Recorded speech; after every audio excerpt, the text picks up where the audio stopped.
So the next lesson that I want to talk to you about before we get into the 5 factors of credit is something very, very important. I want to set these expectations and make them very clear before we start talking about things that impact the credit score.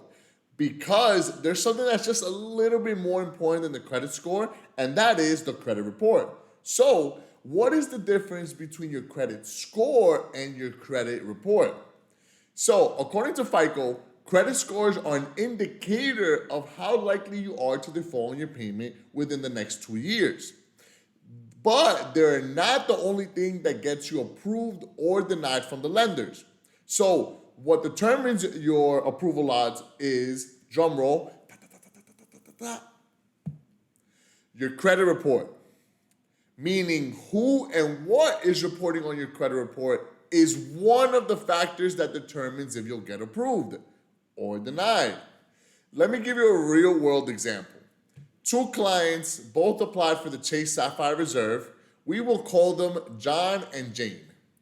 John's profile, here it is broken down. He basically has a FICO score of 748. He has a Bank of America credit card with a $250 limit, a Capital One credit card with a $550 limit, a Discover credit card with an $800 limit, and a self-installment loan of about $1,000. He has about 3 inquiries in the last year, and he has 3 years of credit age. Now, on the other hand, we have Jane. Jane has a FICO score of 715, which is a little bit lower than the previous profile we saw, but look at her credit report. She has a Bank of America credit card with a $1,000 limit. She has an American Express credit card with a $13,000 limit. She has an Apple credit card with a $5,400 limit, a Credit Strong loan for $2,500. She has 4 inquiries, and she has a total of 1.5 years in average credit age, which is lower than the previous profile we saw. So when both of these clients went to go apply for the same exact card, John got denied, but Jane got approved. Why, you may be asking? Although John has a higher FICO score, fewer inquiries, and an older profile, the Chase Sapphire Reserve is a Visa Infinite card.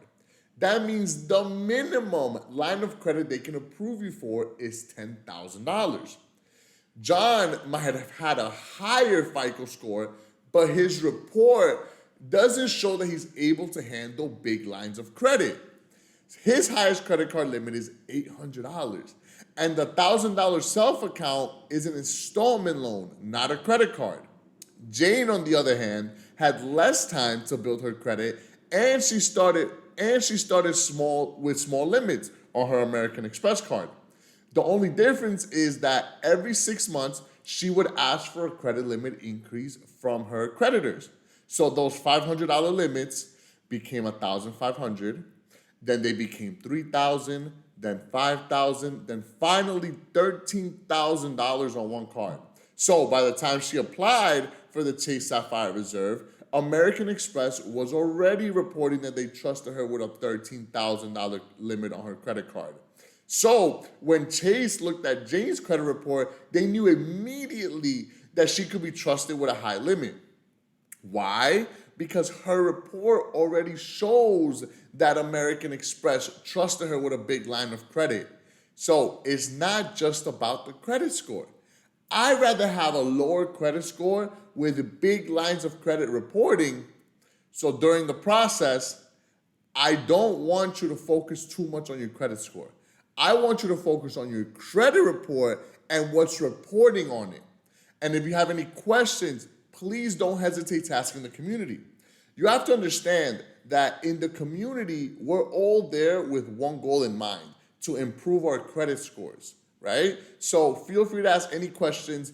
I will usually be the first one to reply, but I'll reply. I'm here to help everybody in the community. If you guys have any questions, don't hesitate to ask me, but please post them in the community. Peace.